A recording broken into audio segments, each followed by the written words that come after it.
இந்த அழகான பொண்ணும் அவ நாய்க்குட்டியை கூட்டிட்டு புதுசா ஒரு வீட்டுக்கு கொடுத்தன போயிருக்காங்க. பட் அந்த நாய்க்குட்டியும் ஒரு செவரு பக்கத்துல நின்னுட்டு மோப்பம் பிடிச்சிட்டு அந்த செவரையே தோண்டிக்கிட்டும் இருக்கு. ஆரம்பத்துல இந்த பொண்ணும் அதை பெருசா எடுத்துக்கல. பார்த்தா கொஞ்ச நேரத்திலேயே அந்த செவத்துக்கு உள்ள இருந்து ஒரு கையும் வெளியில வருது. இதெல்லாம் பார்த்து பயந்து அந்த பொண்ணும் போலீஸ்க்கு கால் பண்ணி சொல்லி இப்ப அந்த இடத்துக்கு போலீஸும் வந்துட்டாங்க. இந்த வீட்டையும் சீல் பண்ணிட்டாங்க.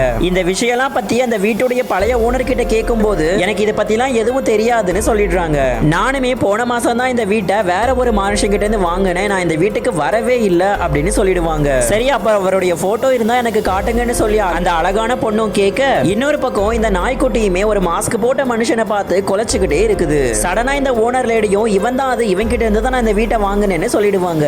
இவனும் அங்கிருந்து பயந்தடிச்சு தப்பிச்சு ஓடுறதுக்கு ட்ரை பண்ணிட்டு இருப்பான். பட் அந்த சடனா அந்த நாய்க்குட்டியும் வேகமா ஓடி வந்து அவனை பிடிச்சிடும். அப்புறம் அந்த இடத்துக்கு இந்த பொண்ணு வந்துடுறாங்க. போலீஸும் வந்ததுனால நல்லா வசமா இந்த பையன் மாட்டிக்கிட்டான். இப்ப நடந்த விஷயம் எல்லாத்தையுமே பார்த்து ரொம்பவே சந்தோஷப்பட்ட போலீஸும் எங்களுக்கு இந்த நாயை கொடுத்துருங்க, இது உங்களை மாதிரி ஒரு சாதாரண பொண்ணு கிட்ட இருக்கிறத விட எங்களை மாதிரி போலீஸ் கிட்ட இருந்தா இது நல்லாவே ட்ரெயின் பண்ணி நாங்க அதை யூஸ் பண்ணிப்போம்னு சொல்லுவாங்க. பட் இந்த பொண்ணுக்கு அந்த டாக் ரொம்பவே பிடிச்சதுனால இதை நான் கொடுக்கவே மாட்டேன்னு சொல்லிடுவாங்க. மறுநாள் இவங்க சூப்பர் மார்க்கெட்டுக்கு போயிட்டு இருக்கும் போது சடனா இந்த நாய்க்குட்டி வேற ஒரு ஆளை பிடிச்சி நல்லாவே கடிச்சு வச்சிரும். பார்த்தா அவர் கொண்டு வந்த அந்த தக்காளி பழங்களுக்குள்ளார வெடிமருந்தை ஒளிச்சு வச்சு கொண்டு வந்திருப்பாரு. இதை அந்த நாய்க்குட்டியும் கண்டுபிடிச்சிரும். இந்த நாய்க்குட்டிக்காக மறக்காம இந்த வீடியோக்கு ஒரு லைக் கொடுத்து எங்க சேனலையும் சப்ஸ்கிரைப் பண்ணிக்கோங்க.